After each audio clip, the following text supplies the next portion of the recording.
लोग का एसिड किसे कहते हैं। इससे पहले आप लोग जानिए कि चैप्टर 2 में आप लोग को क्या क्या पढ़ाया गया है। तो चैप्टर 2 में हम लोग पहले चैप्टर को पूरा अच्छे से स्टडी किए हैं। उसके बाद जो चैप्टर में अभ्यास वाले प्रश्न हैं सबको सॉल्व करा गया है, ठीक है। तो अब हम लोग इस चैप्टर में जो इम्पॉर्टेंट टॉपिक है एग्ज़ाम के दृष्टि से, जो एग्ज़ाम में आता है तो उसको स्टडी करेंगे। तो हम लोग का पहला टॉपिक है वो अम्ल है। अम्ल किसे कहते हैं, सबसे पहले आप लोग जान लीजिए। आप अध्याय 2 पढ़ रहे हैं, अम्ल, क्षार एवं लवण। तो हम लोग का जो पहला टॉपिक है इस चैप्टर में वो है अम्ल, एसिड। तो चलिए जानते हैं हम लोग ये एसिड किसे कहते हैं। तो फर्स्ट जो है ये स्वाद में खट्टे होते हैं। जो एसिड होते हैं, जो अम्ल होते हैं, वो स्वाद में खट्टे होते हैं। दूसरा है ये नीले लिटमस को लाल में बदल देते हैं। जो अम्ल होते हैं वो नीले लिटमस पेपर को लाल रंग में बदल देते हैं। थर्ड है ये जलीय विलयन में H+ आयन देते हैं। जो अम्ल होते हैं वो जलीय विलयन में H+ आयन देते हैं। और चौथा है कि एसिड जो शब्द है वो लैटिन भाषा से लिया गया है जिसका अर्थ है खट्टा, ठीक है। तो जो अम्ल होता है वो लैटिन शब्द से लिया गया है जिसका अर्थ है खट्टा। तो अब हम लोगों ने जान लिया कि अम्ल किसे कहते हैं। तो ये अम्ल खट्टे के होते हैं, ये नीले लिटमस को लाल कर देते हैं, जलीय विलयन में H+ आयन देते हैं। एसिड शब्द लैटिन भाषा से लिया गया है जिसका अर्थ है खट्टा। अब एग्ज़ाम में आए कि अम्ल किसे कहते हैं तो आप लोग अच्छे से बता सकते हैं। अब हम लोग जानेंगे कि अम्ल के प्रकार कितने होते हैं। तो अम्ल 4 प्रकार के होते हैं। अम्ल कितने प्रकार के होते हैं बच्चों? अम्ल होते हैं 4 प्रकार के। एक होता है प्रबल अम्ल, दूसरा होता है दुर्बल अम्ल, तीसरा होता है सांद्र अम्ल, तनु, और चौथा होता है तनु अम्ल। एग्जाम में बहुत आता है कि अम्ल किसे कहते हैं, इसलिए आप लोग इसको स्टडी करिए।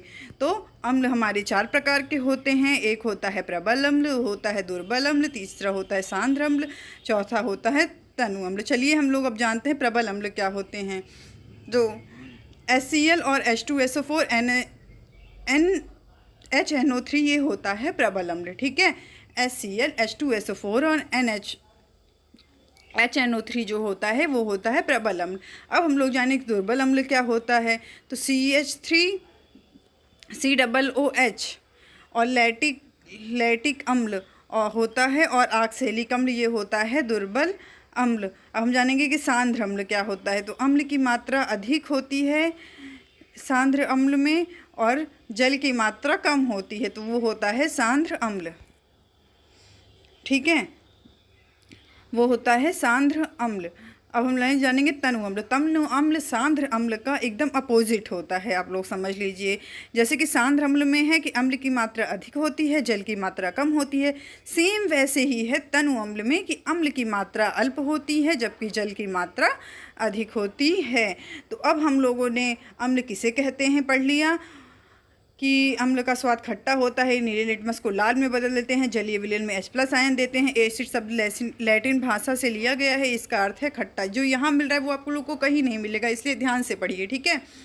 तो अब अम्ल के प्रकार भी हम लोग जान लिए कि प्रबल अम्ल, दुर्बल अम्ल, सांद्र अम्ल, तनु अम्ल, ठीक है। प्रबल अम्ल HCl और H2SO4 HNO3 होता है। दुर्बल अम्ल जो है CH3COOH और लैटिक अम्ल और ऑक्सैलिक अम्ल होता है। सांद्र अम्ल जो है अम्ल की मात्रा अधिक होती है, जल की मात्रा अल्प होती है। तनु एसिड जो है अम्ल की मात्रा अल्प होती है, जल की मात्रा अधिक होती है। तो आज हम लोगों ने भी ये पढ़ा कि अम्ल किसे कहते हैं, अम्ल की प्रॉपर्टीज़ क्या हैं, अम्ल के प्रकार क्या क्या हैं, ठीक है। तो अब नेक्स्ट वीडियो में हम लोग पढ़ेंगे क्षारक किसे कहते हैं, क्षारक की प्रॉपर्टी क्या है, ठीक है। इसलिए आप लोग बने रहिए मेरे वीडियो के साथ। डे बाय डे आप निश्चित ही सफलता को प्राप्त होंगे। Okay, thanks for watching, subscribe more videos.